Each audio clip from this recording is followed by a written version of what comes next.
You're listening to the Chronicles of a Gooner, the Arsenal podcast. I'm Martin Tyler, and you're listening to Harry Symeou.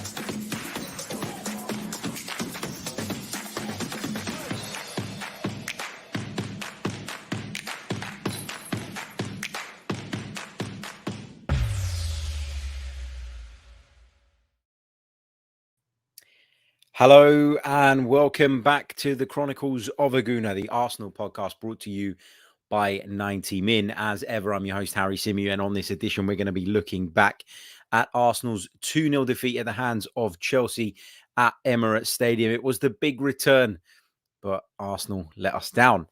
And, it was one of those where you're probably, if you're thinking with your head, not expecting too much going into it. But when you see the way it unfolded, you can't help but be disappointed.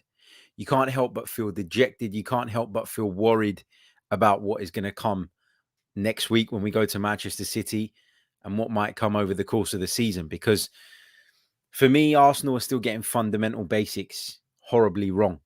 For me, Arsenal are still struggling to create chances with any regularity, good chances, that is. We're almost relying on scraps. We talk a lot about our forwards. We talk a lot about Aubameyang. We talk a lot about Lacazette. We've talked a lot about those two players over the course of this season and about how maybe it's time to look beyond them. It's time to upgrade in that position. Yet we can't create chances even when Gabriel Martinelli's up top. We can't create chances when Folarin Balogun's up top. And to add to that, the one thing that I always thought Mikel Arteta did a little bit better than some of his predecessors was set us up in a way against the bigger sides, if you like, where we could be more competitive, where we could keep them at bay, and where we could at least stay in the game for longer periods of time. And it seems that that's gone out of the window as well. So lots of issues, lots of worries, lots of concerns, and we're going to go through a load of them. We are going to be bringing you the tactical analysis show with all the screenshots and all of that, and the tactics board tomorrow. That'll be around about lunchtime tomorrow. We'll be recording that live, so you can come and join us for that, and we'll look a little bit more into the ins and outs of it. I'll be watching the game back this evening to be able to put that little episode together. So haven't done that yet. Haven't brought myself to do it yet. I've watched the highlights back since I've come home from the Emirates Stadium, but feeling quite downbeat, I've got to say. Starting off with kind of the day itself, it was obviously really, really nice to get back to Emirates Stadium. It was obviously very, very nice to see the familiar faces, to have a couple of beers beforehand, catch up with people that we hadn't seen in a long, long time. And I was saying to my dad as we were walking down to the stadium, we were walking down Hornsey Road and we passed the Tollington pub and there was people outside and enjoying their drinks and singing and all of that. And I turned around and I said to him, that smell of kind of like warm beer and the sight of people kind of conversating, enjoying themselves, singing Arsenal songs. It felt like football was back finally, didn't it? And I must say, when I got into the stadium, I was really, really optimistic. Not because I was delusional, not because I thought that Arsenal were going to go out on the pitch and blow Chelsea away or that we're even on the same level as them, but because we were back and you felt like we could get something out of this if we were on top of our game. You felt as though the crowd and all of that could really play a part. And I've got to say, I had major, major concerns heading into the game. And I've spoken about it on here numerous times about the fans. I wondered if there were going to be fans getting on Arsenal's back the minute things went wrong. I wondered if there was going to be those people kind of waiting in the wings for Arsenal to fail so that they could make their points about Mikel Arteta, could make their points about the way he set up the team and some of our players, etc., etc. But actually, that wasn't the case, not inside the stadium anyway. I thought that everybody got behind the team. I thought that even in, as Mikel Arteta said on one of his radio interviews I heard on the drive back, he said the fans were with us even in the difficult moments. And I really did think that the majority, at least, were behind the team. I thought there were moments where the game was done, let's be honest, at 2-0, but The crowd really worked to try and lift people. And I think that kind of started for me with that excellent sort of bit of pressing that Kieran Tierney did after he chased that ball down the left-hand side. He chased the player down, he chased the goalkeeper down, then he went back to close down the fullback again. And that kind of little spell of play really got everyone up for it. And it showed, Arsenal are really going to give it their all, at least effort-wise, even if the quality isn't good enough. And I think a lot of people, really responded to that. And I thought between then and the end of the game, there was a really positive atmosphere. There was a nice chorus of "We love you, Arsenal, we do," echoing around the stadium right at the end of the game. I know there were some boos at halftime, which a couple of you have mentioned in the chat box. And yeah, look, that was people making their frustrations known. And I think they had every right to feel frustrated after that first half display, post the 15-minute mark, post the Lukaku goal, because I think prior to that, actually, Arsenal were okay. We were competing.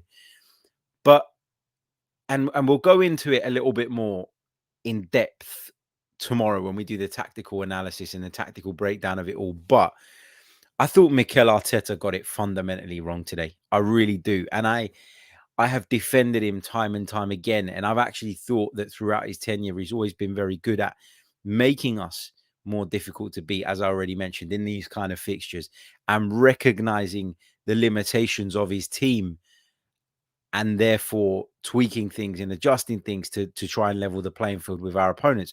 We saw him do it in that FA Cup run very early on in his tenure. He got a really positive result against City in the semi-final, and then obviously beat Chelsea in the final.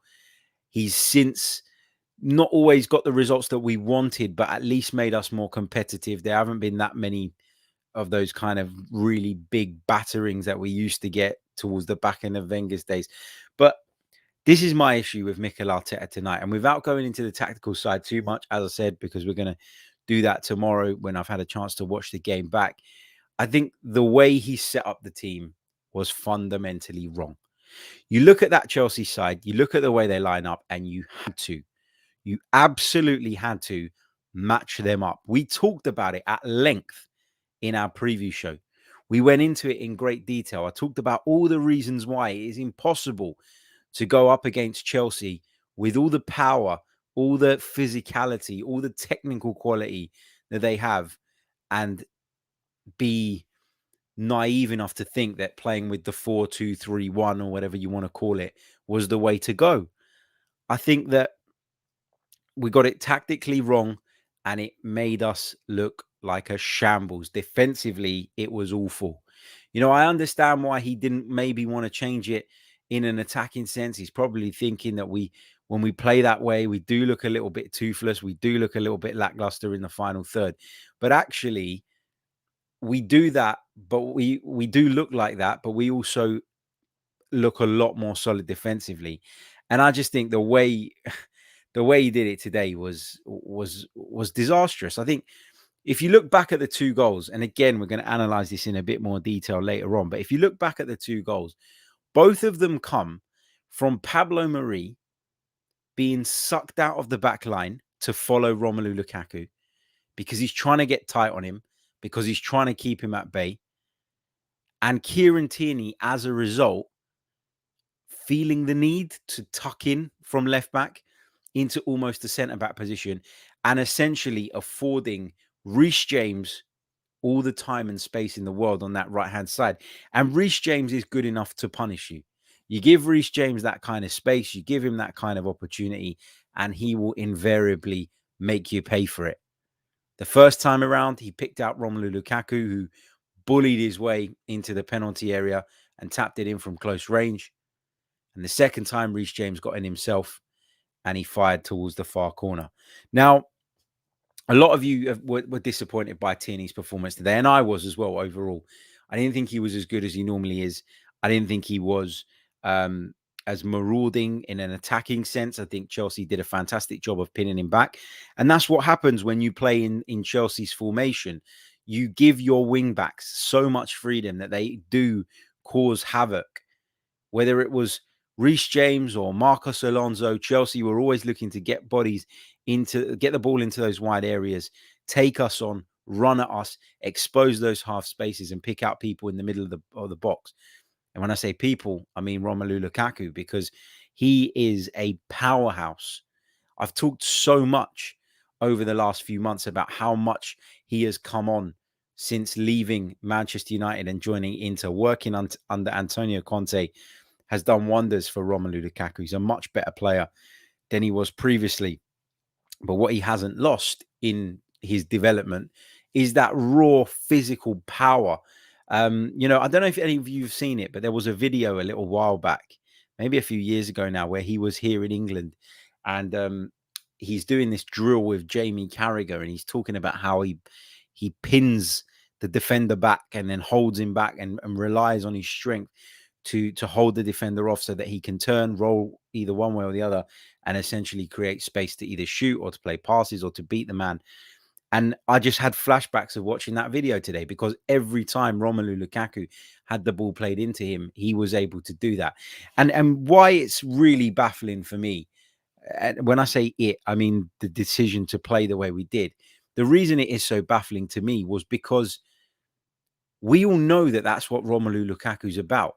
We all know that you are going to try and have to, in order to try and contain him as a centre back, you're going to have to try and get tight.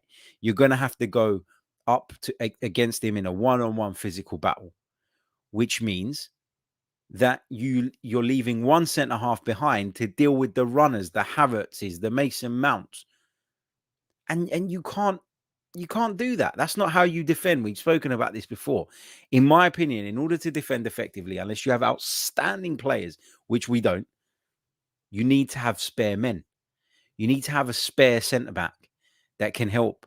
You need to have a third centre back that can allow you to become more compact in dangerous moments, that can allow your wing backs to drop off and essentially become a back five. Because that's what Chelsea do when they're not on the attack. When they're without the ball and they're having to sink that little bit deeper, it turns into a back five. And it becomes incredibly difficult to break them down. And I just feel like had Arsenal gone down that route, we would have had more joy in pinning them down, in pushing them back, in limiting them to opportunities.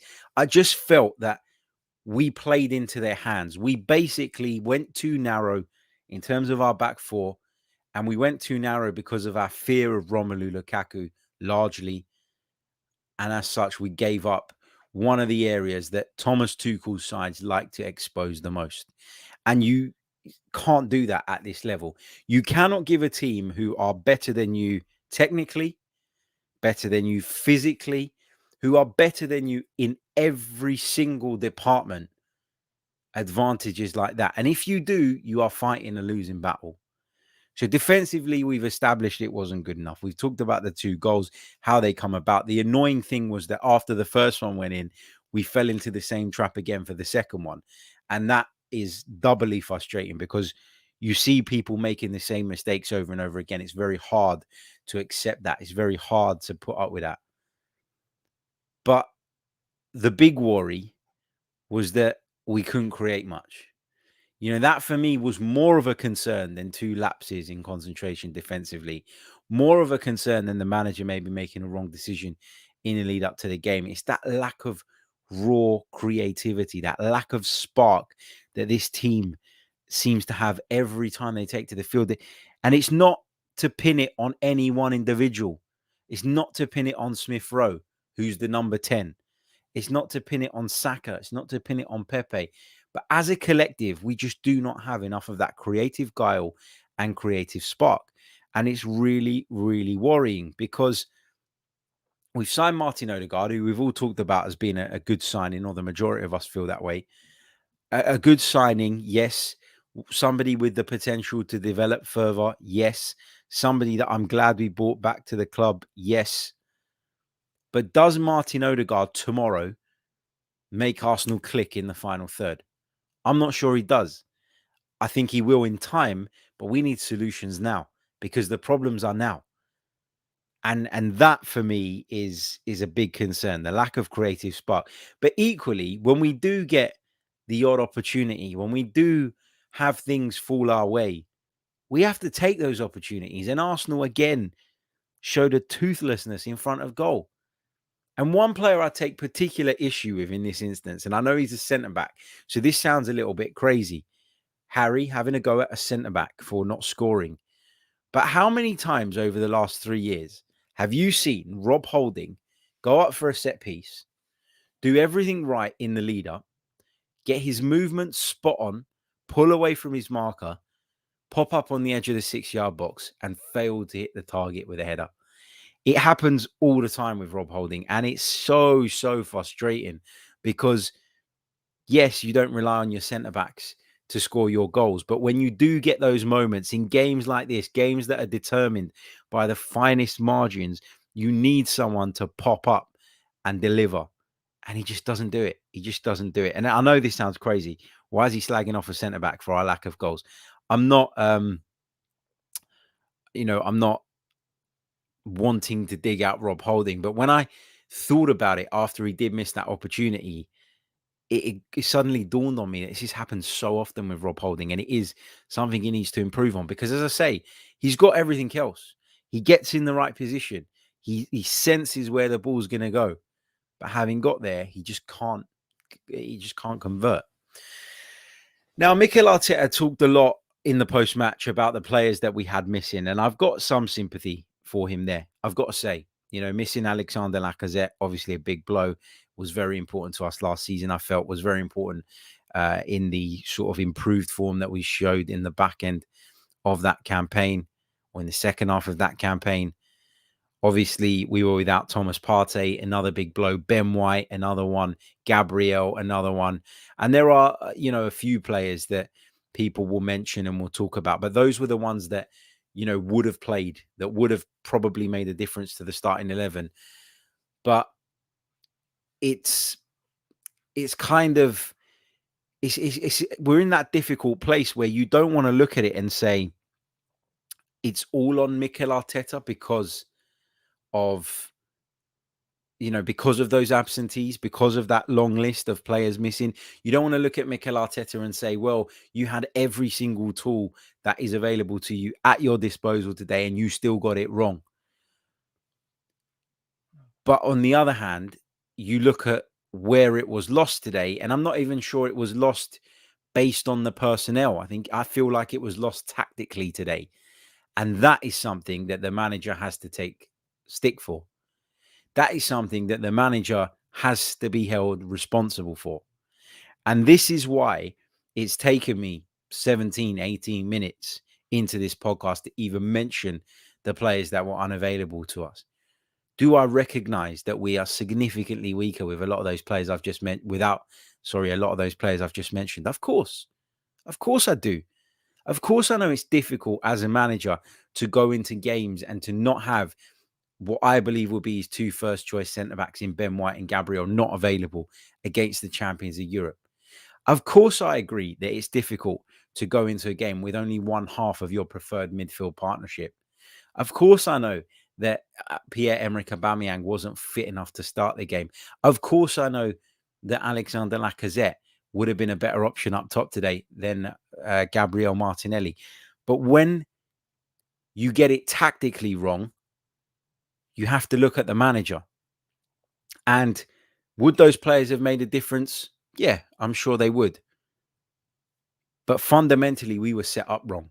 And I believe that whichever players were in the team setting up that way against Chelsea, we probably would have got beat. And people will say, oh, it was only a couple of moments. It was only a couple of defensive lapses that allowed Chelsea in and Chelsea got their goals. But Chelsea took their foot off the gas at that point. Chelsea were in cruise control. Chelsea were coasting through. And Arsenal weren't able to respond, weren't able to offer anything ourselves. And as I said in the video I put out a little bit earlier on from the ground, it was men against boys.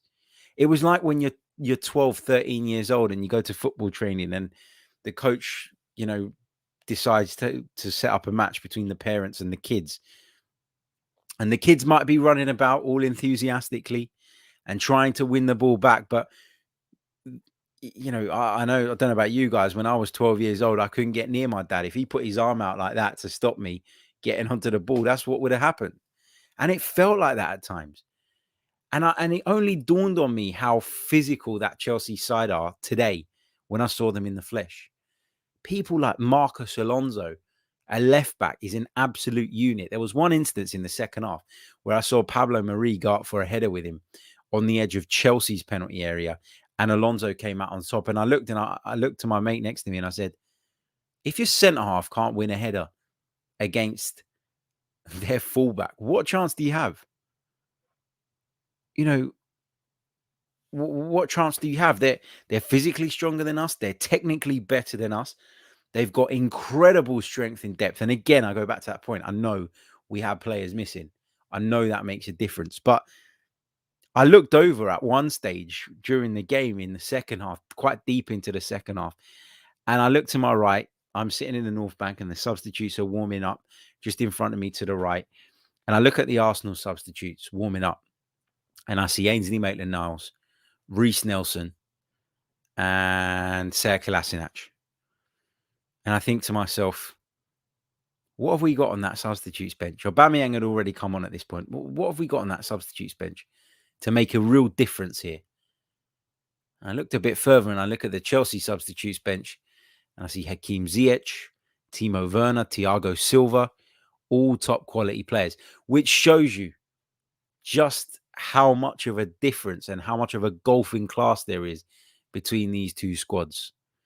Chelsea are miles and miles and miles better than us at the moment. And that cannot be denied. Is this a game that you should look at and judge Arsenal in terms of where they're at off the back of it? No, I don't think it is. I've got to say that because, as I mentioned, we did have a lot of players missing. I do think we got it wrong tactically, and I do think we could have been more competitive had the manager made what I believe to be the right calls today. I think things would have been very different. I think things would have been very different in terms of the nature of the goals we conceded, but I don't think things would have been very different in terms of the outcome, in terms of the final result. And so on that basis, I think it's important not to let your emotions run away, run away with you in a situation like this, because Chelsea are not the team we're measuring ourselves against at the moment. Neither are Manchester City. They're not our direct competitors. Those two clubs are head and shoulders above everybody else. And that's the reality. That is the reality of it right now. And so can you sit there and say Mikel should be sacked off the back of this game? I don't think so. I think that there are serious questions that need to be asked of him.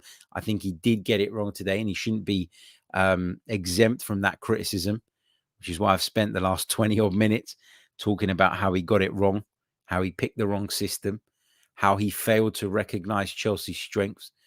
And off the back of that, we were beaten, and we were beaten quite comprehensively and quite comfortably. I think that Mikel is running out of time, to be honest. I do, because he's not going to get the patience of the fans for much longer. And people like me, who I like to think have been fair on him, have given him the time, have given him the opportunity to turn things around, are starting to worry now. When you go into a game like that, and I keep harping on about the system. I keep harping on about the decision not to play a back three. But I cannot for the life of me see any valid, just reason as to why he didn't today.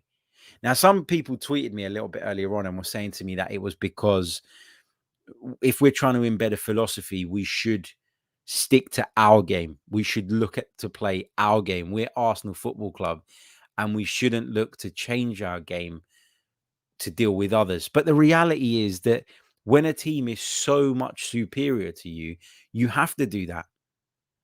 You have to look at it and understand and acknowledge where you are as a football team, and then do what's necessary to close that gap. Had we got a 0-0 draw today, I wouldn't be coming away from the Emirates moaning that we were boring or that we were negative or that we didn't create many opportunities. I genuinely wouldn't. I'd have been over the moon with that. And when I looked at what he might do, when we talked about the lineup that we wanted to see on this show, in the lead up to the game, And I thought about it and thought about it. I was convinced that if we set up that way and if we played that way, we stood a greater chance of getting a result, a far greater chance of getting a result than we did playing in the way that we did. I thought that it was a silly decision, a mindless decision. And I don't really understand why Mikel came to that conclusion. Did he think that without Ben White, he couldn't play with 3 centre backs? Was that it? Was that the concern? Did that play a part in the decision? I don't know. None of us will really know. But I just thought we were set up to fail from the very beginning today. And that has to be on the manager. It has to be. Just a quick reminder before we continue, we're going to start taking some of your questions from the chat box. So chuck them in. Make sure you pop a little bit of a Q. Make sure you pop a Q in at the start of your questions so that it's easier for me to pick them out from the live chat box. I can see right now there's over 550 of you watching us. We've only got 67 likes though. Guys, come on. Hit the like button. Doesn't cost you a thing, but really, really helps the channel. Really, really helps the video. So if you wouldn't mind doing that for me, it's very much appreciated. Surely we can get up to 200 by the time the stream ends. There's certainly enough of you watching. Hit that like button. Right. Also, quick reminder. This podcast is brought to you by manscaped.com for all your male grooming needs. Head over to their fantastic website. Check out their excellent range of products. And if you want to purchase anything, if you feel like you're in need of some TLC down there, then you can enter our discount code, which is 90min20, and you shall receive 20% off of your order, as well as free worldwide shipping. We thank Manscaped for their very kind sponsorship of the program. Also, I'm still playing the Le Bon game, the prediction game, and we're very deep into the weekend now. There's one game to go in the Premier League calendar, and that's the game between West Ham and Leicester City tomorrow. So, yeah, that's going to be interesting because it's very tight at the top between myself and Adam McCullough. Just a few points in it. I've got West Ham to win. Adam's got Leicester to win. So I need either the West Ham win, so I get the right result, or I need a draw. If they draw, then I think that I will win it, which would be great because I don't think any of the others have got the enough points to close the gap in with one game remaining. But if you want to play that game, if you want to bet against your mates week in, week out, head over to the link in the app, and the link in the description. I'm all over the place. Had a few beers and Arsenal pissed me off. The link in the description, and you can download it. You must be 18 or over to play, and of course a UK resident. Insomniac says, are all Arsenal channels sponsored by this ball shaving company? Yes, we are. They're going big on advertising, clearly. And considering Arsenal have got no balls, I'm surprised they keep coming to us, if I'm honest. Big hello to Chris Hudson. Hope you're well, mate. He says, Harry, who would you want as boss? In an ideal world, I'd want somebody like Antonio Conte. But as I've said before, that's not realistic for me. It really isn't. I think Arsenal are in desperate need of a bit more of a style. I feel like Mikel Arteta is in between styles. I don't think he's really defined his style yet as a manager. And I think off the back of that, we're seeing mixed messages. We're seeing different things week in, week out. We're not seeing a system that is functional all the time. That's largely down to us having to chop and change players. But I do think that somebody with a bit more of a stronger philosophy may have embedded that by now, and at least we'd be able to maintain a certain level, whereas right now we're not able to do that. I'd love Gasperini at Atalanta. A lot of people talk about him. He plays really exciting, attractive football, and does it with a limited budget and does it with limited resource. And he's been competing with some of the big sides in Italy over the last 4 or 5 years without having anywhere near as much to spend. I appreciate that the Premier League is a very different animal.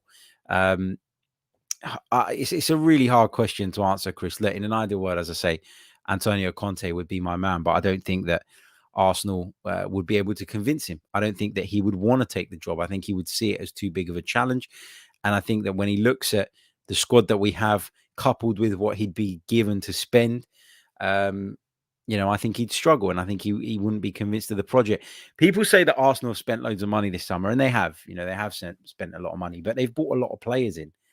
And sometimes I think to myself, like, while there was a lot of positions that needed addressing, would we have been better off just signing 3 players or 2 top world-class players? Would that have elevated us as a team quicker? Possibly. It's a hard one, isn't it? But in terms of who I'd want to manage us, it's hard to think of anyone outside of Conte right now. I've got to be honest. People have talked about Luis Enrique. I wouldn't be against that. Plays a nice style of football, nice brand of football. And yeah, that's another option as well. But it's so hard, isn't it? Because the market's always changing. You never know who's going to be available. Sometimes someone can get the sack elsewhere, but be the perfect fit for us. I just think we need someone maybe with a stronger philosophy than what we're seeing from Mikel Arteta. Because when he first came, I thought his philosophy was to be that little bit more defensive and that little bit more organized, to be that little bit more pragmatic. Then we quickly saw that was him just making do, which showed he was adaptable. But in being adaptable, I think we've lost our way a little bit in terms of trying to nail down and embed a way of playing, a style and a philosophy. And now we're in this place where we don't really know what we want to do and we don't really know how we want to do it. So, yeah, interesting situation. Let's take some more of your questions. I am just picking these at random, guys. So if I miss some, I do apologize. Please don't take it personally. And if you want to pop them in on a couple more than once, then feel free to do so. And that way, you got more chance of me picking them up. George Davis says, do you think our attack would thrive with different tactics, seeing as all of our forward players have dipped in quality since his arrival? When it comes to our attacking play, I think that less is more. I think that, and when I say less is more, I mean less manager instruction is more when it comes to attackers. I think you need to allow players to express themselves. I think Ole Gunnar Solskjaer does that very well at Man United. I think that Arsene Wenger used to do that very well in an attacking sense. Granted, he never, especially towards the end, struck that balance between the attack and the defense, and never really found a way to allow those players to go out and express themselves while also maintaining a shape off the ball and making us difficult and stubborn to beat. But Mikel Arteta just needs to take the shackles off. I think that's a large part of it. But equally, I don't think our quality in attack is as good as some people think. And this might be an unpopular opinion, but I don't think that, I don't even know if I want to say this because of the heat I know I'm going to get off the back of it. But Smith Rowe turns and he dribbles and he carries the ball and he'll play a nice pass left and a nice pass right. But does he have that Alexis Sanchez about him where he can bang one in from 25 yards? Does he have that tenacity to continue a run and go all the way by himself, that almost single-mindedness to drive forward and finish the job himself? No, he doesn't. Not yet, anyway. He doesn't. Does Bukayo Saka have that? Not all the time, no. Bukayo Saka's had some great games in an Arsenal shirt. He's had some disappointing ones too. But that is to be expected from someone of his age. That is to be expected of someone at the point he is at in his footballing journey. So it's not to be personal on those players, but we don't have that top quality attacker. And in years gone by, even when the rest of the team was dire, when it was dreadful, we still always had that. We still always had top quality attacking players who were match winners and could make the difference. And you look around that group now and you just don't see it. Tariq Talk says, loving the stream, H. We're missing more than half a squad, so I'm not Arteta out yet. How long does he have for you before you believe it's time for a change? Yeah, again, going back to that point, about the players missing, it is a big deal. It is something that's hindered us. It is a problem, and it is something we need to remember and take into account when assessing how we did today. But, it's so difficult to put a time limit on it, mate. I think if you were going to give him, if you allowed him to stay, as I've said this before, if you allowed him to stay past Villarreal, then how can you sack him just 2 games into the new season? Doesn't make any sense. But there is a real possibility that Arsenal go into that international break with 0 points on the board. And that is not acceptable. That is not good enough. And people are right to ask questions about that. People are right to raise that as a concern. But I still think you need a good couple of months into the season to see where it is that are like whether he can sort it out, whether he can get us going. The problem with that is you couldn't easily fall too far behind. I mean, we're already 6 points behind Spurs, and we've only played 2 weeks. It couldn't have gone much worse in that department. So it's really hard for me to put a time limit on it. I never had a time limit with Unai Emery, but there was a moment when I knew, and there's a moment when you know that there's no coming back. For some, that moment has already passed with Mikel Arteta. For others, I think they're willing to give him that little bit longer, but I can't really put a time limit on it, mate. I know I've sat on the fence on that one. True politician's answer. I do apologize. But when I think it's time, you'll know about it. Don't worry. Alex McCarthy says, I'm not using the missing players as an excuse. Where was Arteta's plan B? Where is the plan B if these players got injured and he had to change things? Arteta is stubborn. I think that you shouldn't use it as an excuse to excuse the way we set up and various other elements of today's performance. But you can't dismiss the fact that those players were missing because it is a big deal. It is. 28 Guy Happy says, would you like to see Arsenal play like Leeds or West Ham, where the football is at least exciting and you can enjoy the game? Arsenal are a hard watch these days. Yeah, we are a hard watch because it's boring. It's bloody boring. And when we get into the final third, you don't even feel like we're going to create a chance. You don't even feel like we're, when I used to go to the Emirates before, even when we had like Shamak up front and like Giroud when he wasn't firing on all cylinders and various other places, you always felt like Arsenal could score. You always felt like Arsenal could score goals. And I genuinely felt like Arsenal could have played for 4 hours today and not scored a goal. I genuinely feel like Arsenal could have been playing until now and still not scored a goal. That's how toothless, that's how lackluster this team looks up top. And I think a lot of that is down to the tactics, but I also think a lot of that is down to the players. They're not creative enough in themselves. They haven't got enough guile. They haven't got, Pepe will cut inside someone and give him a bit of a roast in, and from time to time look like a world beater. Bukayo Saka the same. But are they ruthless enough in that final third? Is Emile Smith-Rowe ruthless enough in that final third? Aubameyang hasn't played well for the best part of a year. Alexander Lacazette did okay, but now he's unavailable. And it just feels like all of those things sort of amalgamated together make us a really boring and unentertaining proposition to watch. And I guess if you get results, nobody really cares about that. But when you're not getting the results, then what is the point in trying to be super pragmatic? I agree. David Marr says, best thing about today was the beers at the Emirates was buy one, get one free. Yeah, it was up until about 3:30, I think it was, or whatever the deal was. But yeah, you're right. That's absolutely right. There was free beers for those at the Emirates Stadium, or buy one, get one free. So basically get yourself 2 pints for one. Let's see what else we've got. Mazaruni, hope you're well, man. He says, dreadful today. Everything about the team is unfinished or failing. We've scored 11 times in 20 games at home. Unacceptable. Now, I read a stat actually on my way home in the car. I don't know how accurate this is, but it was something along the lines of Mikel Arteta has already lost more games at Emirates Stadium than Arsene Wenger lost in his final 6 years. That's terrible. That is flipping terrible. If that is true, and I haven't checked it out, but if it is, that is absolutely shocking. Hashim says, why are we planning for the future and forgetting about the present? If you sort yourself out today, tomorrow will sort itself out. Why are people saying it's not Arteta's fault? He needs to go.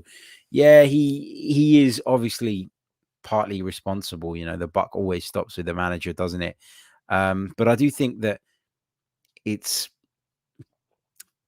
think it's a bit naive to dismiss all the other points. The points around players missing, the points around the rotten luck we seem to have with this bloody COVID thing. Everybody else is fine and Arsenal get hit as the season starts. It's impossible to dismiss the fact that we don't get refereeing decisions. Another big problem. I looked at that Saka incident. I haven't seen it back because Sky Sports, surprise, surprise, didn't put that in their highlights package. But at the time, it looked like it might have been a penalty to me. I say might. Not saying it definitely was. I was at the other end of the stadium. Let me know your thoughts on that in the chat, actually, because I'm sure a lot of you watching it on TV, you would have had another look at it. But that rub of the green, just something falling our way, just doesn't seem to happen under Mikel Arteta. And in many ways, you make your own luck, but in many ways, if your luck is out, you're going to struggle. And I do think that for all his faults, for all the things he's done wrong, for all the mistakes he's made, I do think that Lady Luck is not a fan of Mikel Arteta at the moment, I got to say. What else have we got? Let's see what you guys are saying. A lot of people talking about the fact that they had to pay over £100 as well to attend today's game, which is quite frankly unacceptable. A lot of people frustrated by the way Arsenal are doing things at the moment, and I get that. The whole Arsenal rewards thing is just irritating, isn't it? When you're watching a game, we're struggling, and they're popping Arsenal rewards adverts on the screen. You're just like, oh, go away, go away. Let's take this super chat from Innie. And Innie, I don't know if you put one in already and I missed it because the chat is constantly updating. I'm sure I saw your name flash up before and it completely slipped my mind until you've done this one. So I do apologize. He says, we're all just waiting to see how long before the club budges.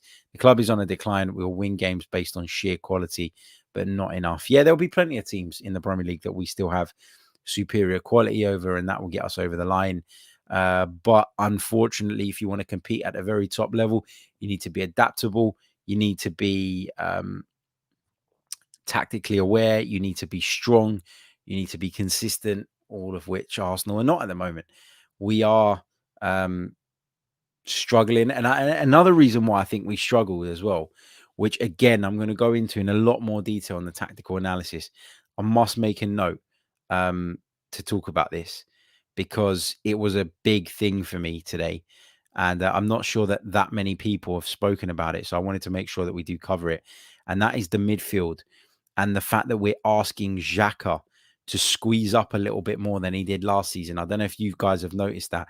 He keeps being asked to step into that midfield as part of the press. Whereas last season, when we were a little bit less aggressive in our pressing, or in the way we wanted to press, you'd see him drop into that kind of left back position, wouldn't you, as one of the centre backs. And now he's being asked to push that little bit further up and get in people's faces. And you saw him at times, I thought, look really clumsy today. Made a couple of really dodgy challenges where he kind of just bundled into people. Always seemed to get to the party late, Granit Xhaka. And that is a consequence of playing Granit Xhaka in that way, because it doesn't fit his attributes. We know he's not the most mobile of footballers. And again, I'm looking at it and I'm thinking, well, you've kept him because you think that he's the man to go forward. And I had no issue with them keeping him. But then if you keep him, you play him the way that you played him last season, where he had his best season in an Arsenal shirt. You play to his strengths in the midfield. You do not ask Granit Xhaka to squeeze up on opponents, press people, because he'll just pick up yellow cards left, right, and center, because he will always arrive into most challenges a split second too late. He'll catch people. He'll give away free kicks. He'll become a liability that way. And then he'll be, he'll be scapegoated. But actually, is that the way Arsenal want to play? Then you've got the wrong personnel. And when you think about how many players we've bought in this summer and how much money we've spent so far, to think that we've gone and got the wrong personnel to do all the things that Mikel Arteta plans to do this season would be crazy. Surely, wouldn't it? Yeah, lots to address. Let's take a couple more bits and pieces. Jeff Gould says, who's top of your FPL league? Wink, wink. Congratulations. Jeff is currently top of our FPL league. So well done, my friend. I haven't looked at it this weekend. I haven't brought myself to do it yet. How many people, can someone tell me who is in the FPL league? How many teams have we got in it? Because I know we've got loads, but because there's all these joint places, I can't just count the league table and see how many there are. So please let me know if you know. If you can be bothered to count it, I'd love to know. So we can give you guys a shout out on one of the upcoming shows. Let's see what else we've got here. Let's see. It's an interesting one from Craig Tanner. He says, since the 2011-12 season, Wenger scored us 70 plus goals past. Sorry, let me start that again. Since the 2011-12 season, Wenger's team scored 70 plus goals bar 2 seasons. Emery scored 73 goals. In 1920, Emery and Arteta's team combined, obviously, got 56 goals, and last season, 55 goals. Goal difference has declined in the same period. The main issue is goals. Yeah, I agree. I do. Alex McCarthy says over 300 people in the league. Yeah, I know there's over 300. I want to know specifically, but I can't be bothered to count them. Brilliant. Let's see what else we've got in the live chat box just before we wrap it up. In fact, before I do that, I just want to remind you guys, if you haven't done so already, please do hit that like button. It really, really does help. There's only 148 likes on the board, but there are over 500 of you watching live right now. So please do hit that like button. It really, really does help. A few dislikes on there as well, but they seem to be popping up a lot lately. I'm guessing it's Arteta out people that just don't like what I have to say, but that's fine. So make sure you hit the like button if you haven't done so already. Make sure you subscribe to the channel as well if you're new. Check out manscaped.com. Check out the La Bombe app as well. And yeah, let's see what else we've got here. Yo-Yo, where is it? Says, is the Etihad a trip is the Etihad trip, I can't even talk tonight, a must win or must not lose? I don't think it's a must win. And again, this was always going to be really difficult going into these two fixtures because they're two teams we have absolutely no fucking right to beat. Yet people are going to make their judgments on Mikel Arteta's suitability to the job and how we move forward on whether or not we get results in those games. And that just seems crazy to me. It's a must not lose embarrassingly for me. That's what it is. If Arsenal get beaten 1-0, 2-0 by Man City, I don't think that's unacceptable. It's what I expect.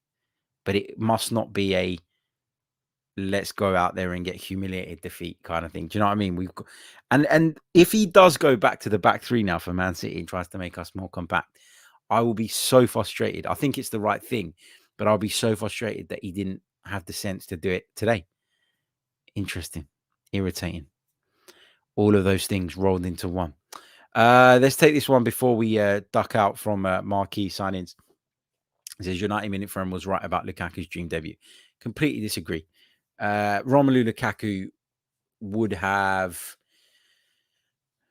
preferred to play Southampton, would have preferred to play any one of a number of teams other than Arsenal. I thought Romelu Lukaku obviously scored that goal. He was effective in holding up the ball, but he didn't get as many opportunities at goal as he'd have liked. The point that in that debate was Romelu Lukaku would rather play against Arsenal than anybody else in the Premier League on his opening day. No, he bloody wouldn't. I'm sure he'd rather play at home to a side fighting for relegation than going away to the Emirates Stadium. It was a nonsense comment trying to get a rise out of me, and they did exactly that. Romelu Lukaku is a physical player, but let me tell you this. All the problems that Romelu Lukaku caused Arsenal today, he'll cause them to plenty more defenders in the Premier League over the course of this season. You mark my words, and you'll see that. Romelu Lukaku's physicality and physical presence and physical strength is not exclusive.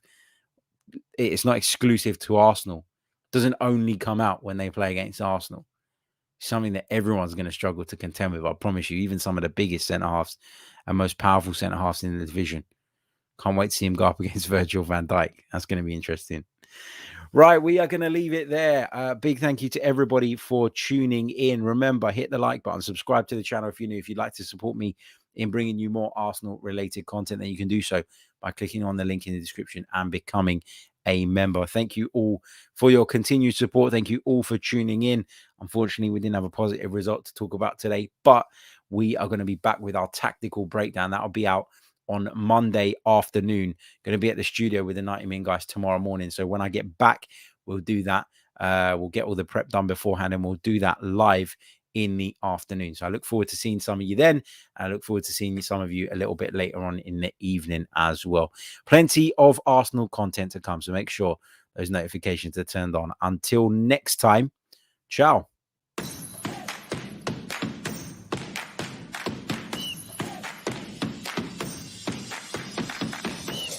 You're listening to the Chronicles of a Gooner, the Arsenal podcast. I'm Martin Tyler, and you're listening to Harry Symeou.